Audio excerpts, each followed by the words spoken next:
Bismillahirrahmanirrahim. Assalamualaikum warahmatullahi wabarakatuh. Alhamdulillahirabbil alamin wassalatu wassalamu ala asyrafil anbiya'i wal mursalin wa ala alihi wa sahbihi ajmain wa ba'd. Ikhwani sekalian yang dimuliakan oleh Allah Subhanahu wa taala, sebagaimana jadwal bahwa hari ini yaitu masail fiqhiyah, yang dimana kita sudah masuk pada pertemuan yang ketiga dengan tema cara buang hajat dalam Islam. Ya, jadi tema kita hari ini adalah cara buang hajat dalam Islam. Ada beberapa adab-adab buang hajat yang perlu kita fahami selaku seorang muslim, dan ini wajib kita amalkan. Dengan mengamalkan perkara ini kita mendapatkan pahala karena adalah merupakan ibadah kepada Allah Subhanahu wa taala, dan teledor atau melalaikan adab-adab ini juga kita bisa berdosa karena meninggalkan sunnah-sunnah yang diajarkan oleh Rasulullah Sallallahu Alaihi Wasallam atau ajaran-ajaran dalam agama Islam. Maka anjuran yang pertama, dianjurkan yang akan masuk ke tempat buang hajat atau WC dengan membaca doa. Ya, doanya adalah Bismillahi Allahumma inni a'udzubika minal khubuthi wal khaba'is. Bismillahi Allahumma inni a'udzubika minal khubuthi wal khaba'is. Dengan menyebut nama Allah, ya Allah, sesungguhnya aku berlindung kepadamu dari syaitan laki-laki maupun syaitan perempuan. Nah, ini sebagaimana yang diriwayatkan oleh Imam At-Tirmizi dan Ibnu Majah dalam hadis Rasulullah SAW yang dibawakan oleh sahabat yang mulia Ali radhiyallahu an, bahwa Nabi SAW bersabda, "Sitru ma bainal jinni wa aurati bani Adamah idza dakhala ahadukumul khala ayyaqula bismillah." Dari Ali bahwa Nabi SAW bersabda, pembatas antara jin dengan aurat Bani Adam, yaitu manusia, manakala seorang di antara mereka masuk ke WC, masuk ke tempat buang air, lalu ia mengucapkan Bismillah. Ya, dia mengucapkan Bismillah. Dari Anas dengan bunyi yang berbeda, karena Rasulullah SAW idza dakhala al-khala qala Allahumma inni a'udzubika minal khubuthi wal khaba'is. Kalau masuk ke WC, dia mengucapkan doa ini, Allahumma inni a'udzubika minal khubuthi wal khaba'is. Kemudian digabungkan antara hadis yang pertama dengan hadis yang kedua. Memulai masuk ini dibaca sebelum di dalam WC, bukan di dalam WC, sebelum masuk ke WC. Sebelum membuka pintu WC tersebut, kita mengucapkan Bismillahi Allahumma inni a'udzubika minal khubuthi wal khaba'is. Kemudian anjuran yang kedua atau adab-adab buang hajat dalam Islam yang kedua adalah dianjurkan bagi seorang muslim yang akan keluar WC membaca Ghufranak. Ketika keluar dari WC dia membaca Ghufranak. Sebagaimana riwayat dari Aisyah radhiyallahu anha mengatakan, kana Nabi sallallahu alaihi wasallam idza kharaja minal khala'i qala ghufranak. Adalah Nabi sallallahu alaihi wasallam apabila keluar dari WC, beliau mengucapkan ghufranak. Ya, arti ghufranak adalah ghufranak artinya adalah kita meminta kepada Allah Subhanahu wa taala, kita meminta kepada Allah Subhanahu wa taala perlindungan atau ampunan. Ya Allah, aku mohon ampunanmu. Ya Allah, aku mohon ampunanmu. Ya. Kemudian ada adab yang ketiga dalam Islam yang perlu kita perhatikan pula adalah bahwa dianjurkan mendahulukan kaki kiri ketika akan masuk WC. Sebaliknya ketika keluar dari WC dengan menggunakan kaki kanan. Ya, dianjurkan mendahulukan kaki kiri ketika akan masuk WC dan kaki kanan ketika akan keluar. Kenapa demikian? Karena yang sebelah kanan ini biasa digunakan untuk hal-hal yang mulia, yang baik-baik. Sedangkan yang kiri biasa digunakan untuk urusan yang tidak mulia atau hal-hal yang kotor atau hal-hal yang tidak baik. Dan ada banyak riwayat-riwayat yang menunjukkan kepada pengertian ini. Ya. Kemudian yang keempat adalah ketika akan buang air kecil ataupun air besar di tempat terbuka misalnya, maka dianjurkan menjauh hingga tidak terlihat orang. Karena di zaman dulu, di zaman sebelum seperti zaman kita yang modern ini, belum ada WC, ya, tempat-tempat yang tertutup.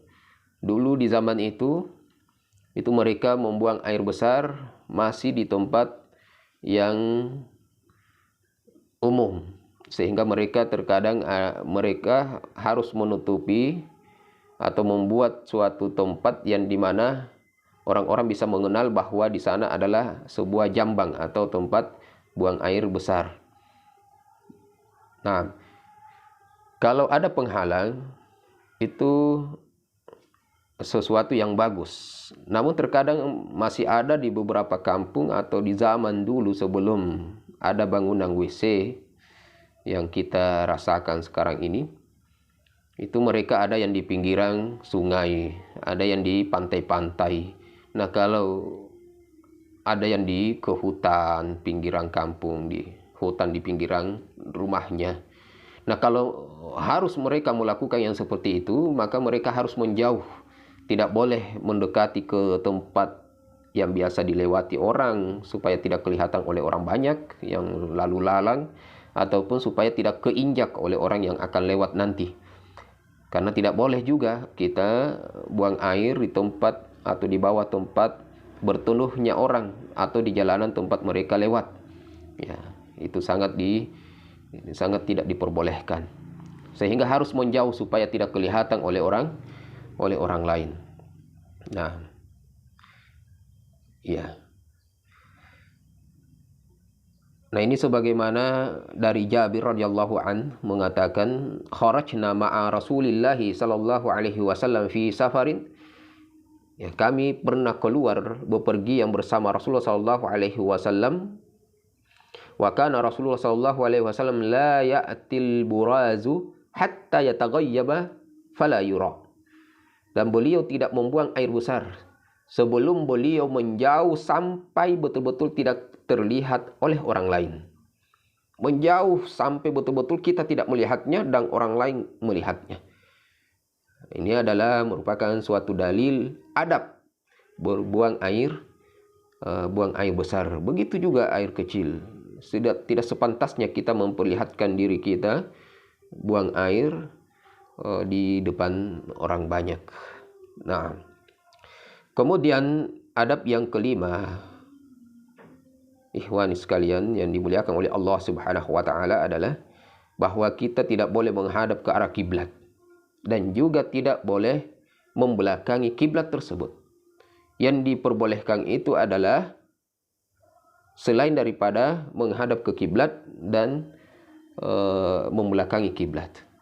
Kalau kiblat kita di bagian utara, kiblat kita di bagian barat, kemudian membelakanginya adalah di belakang kita adalah timur, maka yang diperbolehkan adalah boleh kita mengarah ke utara maupun ke selatan, tetapi tidak boleh mengarah ke kiblat dan membelakangi kiblat. Nah, ini perlu diperhatikan ketika kita membangun rumah yang di dalamnya ada WC atau bangunan apa saja yang di dalamnya ada WC atau WC di mana saja, itu tempat buang airnya atau klosetnya itu betul-betul diperhatikan.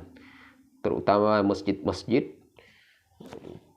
itu perlu diperhatikan agar supaya tidak sampai arah klosetnya itu menghadap ke kiblat atau membelakangi kiblat. Iya. Ini sebagaimana hadis dari Abu Ayyub Al-Ansari radhiyallahu an, dari Nabi sallallahu alaihi wasallam bersabda, "Idza ataitumul ghaitah." Ya. idza ataitumul ghaita, apabila kalian hendak buang air besar atau buang air kecil, fala tastaqbilul qiblah, maka janganlah kalian menghadap ke kiblat, wala tastadbiruha, dan jangan membelakangi kiblat tersebut, walakin syarriqu aw gharribu, akan tetapi syarriqu aw gharribu, ya, menghadap ke arah timur atau ke arah barat lah.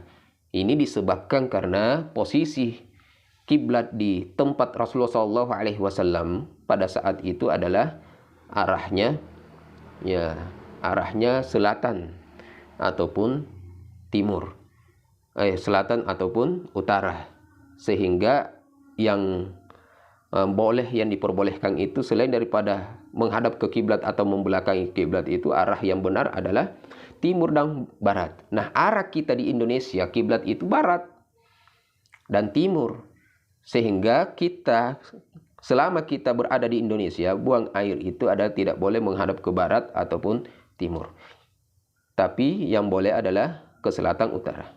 Intinya adalah dimanapun kita berada, kita lihat kiblat dan memposisikan kiblat itu ketika buang air, tidak boleh menghadapinya dan tidak boleh membelakanginya. Itu aja. Nah, kemudian yang keenam adalah bahwa salah satu adab dalam Islam buang hajat adalah haram hukumnya buang hajat di jalan umum ataupun di tempat orang berteduh. Ya.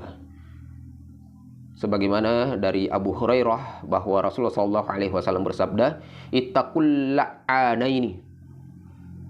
Ittaqul la'anaini. Waspadalah terhadap dua hal yang menyebabkan terlaknat, kata Rasulullah. Qalu, maka kaum muslimin, para sahabat bertanya, qalu, mereka mengatakan, wa mal la'inani ya Rasulullah? Apa dua hal yang menyebabkan seseorang itu terlaknat ya Rasulullah? Qala alladhi yatakhalla fi tariqin nas aw fi zullihim. Maka Rasulullah menjawab, yaitu orang yang buang hajat di jalan umum ataupun tempat berteduh. Kan kasihan, ya, orang ketika berteduh yang dalam perjalanan jauh, kemudian merasa nyaman di bawah pohon tersebut untuk bernaung sedikit waktu berteduh, kemudian tiba-tiba terkena dengan kotoran kita, wal iyadzubillah, sangat mengganggu. Begitu juga di jalanan, ya, sepatunya, terompaknya atau sendalnya atau bahkan kakinya terkena dengan kotoran kita yang sangat kekurangan air kita, apalagi di zaman dulu misalnya, yang sangat jijik sekali orang ketika mendapatkan hal-hal yang tersebut seperti itu. Yang seharusnya dalam sunnahnya adalah kita menjauhkan kotoran dari jalanan, dan itu adalah sebagian daripada iman. Al-imatatu anit thariq, itu bagian daripada keimanan, menjauhkan kotoran atau hal-hal yang mengganggu atau duri di jalanan adalah bagian daripada keimanan. Apatah lagi, ya, mendatangkan kotoran berupa hal-hal yang mengganggu jalanan seseorang, tempat seseorang berteduh, itu lebih parah dosanya, ya. Maka sangat besar dosa orang yang melakukan hal tersebut. Yang saya maksud adalah buang hajat, buang air besar di tempat orang bernaung dan di jalanan umum. Nah, kemudian yang ketujuh, ikhwan sekalian, haram hukumnya kencing di air yang tidak mengalir. Contoh dalam kolam atau baskom, kolam renang yang tidak mengalir, kita kencing. Kalau dalam kolam renang, walaupun kolam renangnya besar, kemudian setiap orang yang berenang kemudian kencing di dalamnya dan airnya tidak mengalir, maka itu sangat mengganggu. Terlebih lagi kalau kolamnya kecil. Nah, sehingga dari Jabir radhiyallahu an bahwa Rasulullah SAW bahwa Nabi SAW naha ayyubala fil ma'ir rakidi, Nabi SAW sangat mencegah, melarang kencing di air yang tergenang, tidak mengalir. Ya. Kalau airnya mengalir, maka ketika seseorang itu kencing, maka kencingnya itu akan dialirkan dengan bersamaan dengan air yang mengalir tersebut, seperti di air laut misalnya. Itu tidak mengapa di air laut kemudian dia kencing, karena air kencingnya akan dibawa arus air yang mengalir bersama dengan mengalirnya air tersebut. Ini hadis yang diriwayatkan oleh Imam Muslim dan Imam An-Nasa'i. Ikhwani sekalian yang dimuliakan oleh Allah Subhanahu wa taala. Kemudian yang ke-8 adalah wajib membersihkan diri dari kencing. Ya. Ketika kita kencing, maka wajib kita membersihkan diri kita. Ya. Kita wajib membersihkan diri kita. Sebagaimana dari Ibnu Abbas bahwa Nabi SAW marra bi qabraini. Nabi melewati 2 kuburan. Faqala innahuma la yu'adzabani. Sesungguhnya kedua penghuni kubur tersebut benar-benar diazab. Wa ma yu'adzabani fi kabirin. Keduanya tidak diazab, mereka diazab bukan karena dosa besar. Amma ahaduhuma, adapun salah seorang di antara mereka, fakana la yastanzihu min baulihi. Ya. Salah satunya adalah dia diazab karena tidak bersuci dari kencingnya. Wa ammal akhar, adapun yang lain, fakana yamshi bainan nasi bin namimah, karena dia selalu berupaya mengadu domba di antara manusia. Nah, ini yang perlu kita perhatikan agar membersihkan diri ketika buang air. Kemudian yang ke-9, ketika kencing ataupun istinja, tidak diperbolehkan istinja, artinya membersihkan air kencing ataupun ketika membersihkan kotoran air besar kita. Itu tidak diperbolehkan memegang kemaluan dengan tangan kanan. Tidak diperbolehkan memegang kemaluan dengan tangan kanan. Sebagaimana dari Abu Qatadah mengatakan, Rasulullah SAW bersabda, "Idza bala ahadukum fala yamassa zakarahu." Apabila salah seorang di antara kalian kencing, maka janganlah memegang kemaluannya. Biyaminihi, dengan tangan kanannya. Wala yastanji biyaminihi, dan jangan pula beristinja dengan tangan kanannya itu. Nah, ini. Iya. Nah, poin yang ke-10 adalah boleh beristinja dengan air atau batu dan yang semisal dengannya. Namun yang lebih utama, lebih afdal tetap menggunakan air. Tetap menggunakan air. Sebagaimana dari hadis Anas mengatakan Rasulullah SAW, "Yadkhulul hala fa ahmilu ana wa gulamun nahwi idawatan min ma'in wa anazatan yastanji bil ma'." Dari Anas mengatakan Rasulullah masuk ke WC. Lalu kata Anas, lalu saya dan seorang pemuda yang seumuran dengan saya membawa setimba air dan sebatang tongkat. Maka Rasulullah SAW memilih air, beristinja dengan air. Ini menunjukkan bahwa air tetap lebih utama beristinja daripada benda yang lain. Ya. Namun kalau tidak ditemukan air, maka boleh, misalnya seandainya di hutan atau di tempat-tempat yang di sana tidak ada air. Ini sebagaimana hadis Aisyah bahwa Rasulullah SAW bersabda, "Idza dhahaba ahadukum ilal ghaiti," apabila salah seorang di antara kamu akan pergi buang hajat, "falyazhab ma'ahu bi salasati ahjarin," maka pergilah dia dengan membawa 3 buah batu. "Falyastatif biha fa innaha tajzi'u anhu." Lalu bersucilah dengannya karena sesungguhnya 3 buah batu itu cukup baginya. Ya. Kemudian yang ke-10, tidak boleh beristijmar atau beristinja dengan batu kurang dari 3, sebagaimana hadis sebelumnya yang kita bacakan tadi, yaitu hadis Aisyah dengan 3 batu minimal. Yang ke-12 terakhir, tidak boleh beristinja dengan tulang atau kotoran binatang. Nah, ini semua berdasarkan hadis Jabir berkata Nabi telah melarang nahan Nabi sallallahu alaihi wasallam an tatamassaha bi azmin aw bi ba'rin. Rasulullah melarang kami beristinja dengan tulang ataupun kotoran binatang. Hadis yang diriwayatkan oleh Imam Muslim. Ikhwani sekalian yang dimuliakan oleh Allah Subhanahu wa taala, mudah-mudahan penjelasan singkat ini cukup memberikan ilmu kepada kita dan mudah-mudahan ini bermanfaat dan bisa diamalkan.